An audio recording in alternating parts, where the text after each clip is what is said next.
We went to the Sharptown Catfish Tournament recently, and while there were some huge blue catfish being brought into the scales, the star of the show was a graduate student from Salisbury University who was doing a study on what they were eating in the Nanticoke. Now here's a bit of a warning, there's a lot of fish guts in this story, but we're going to take a gamble that most of our viewers have seen some fish guts in their lifetime. On any other day, you'd think that these nice-sized catfish would be drawing some attention. But today, the crowd seems more interested in this fella. I'll get the workout here. So my name is Crum. I am a graduate student at Salisbury University. I'm working with Dr. Noah Bressman on a project investigating blue catfish diets here in the Nanticoke River. So we're concerned about what these blue cats are eating here in the Nanticoke because they're invasive. So we're trying to figure out what their diet consists of.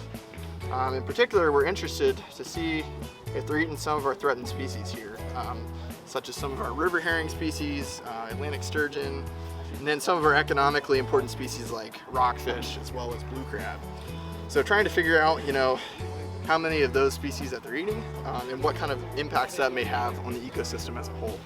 Y'all want to see what's in there? Yep. Of course. Oh, look at that. Holy cow. Yep. 3 white perch, good size ones too. Yeah. So that's what we're seeing a lot too, is lots of white perch. This time of year, it seems they're feeding on it pretty heavily. A lot of what we're finding is white perch. And I got, I believe, 3 in front of me here. They're a little bit digested, so it's a little hard to tell, but back in the lab, we'll take a closer look and look at some of the structures that allow us to identify them.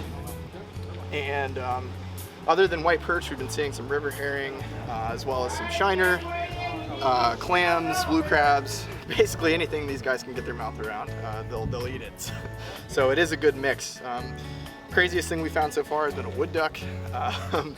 And yeah, we've had rocks, pieces of wood, a little bit of just everything across the board, kind of crazy diet items in these guys. Like I said, they'll eat just about anything they can get their hands on. What's going to happen to the data once you collect it? Yeah, so what's going to happen, so it'll be contributed to part of my master's thesis at Salisbury.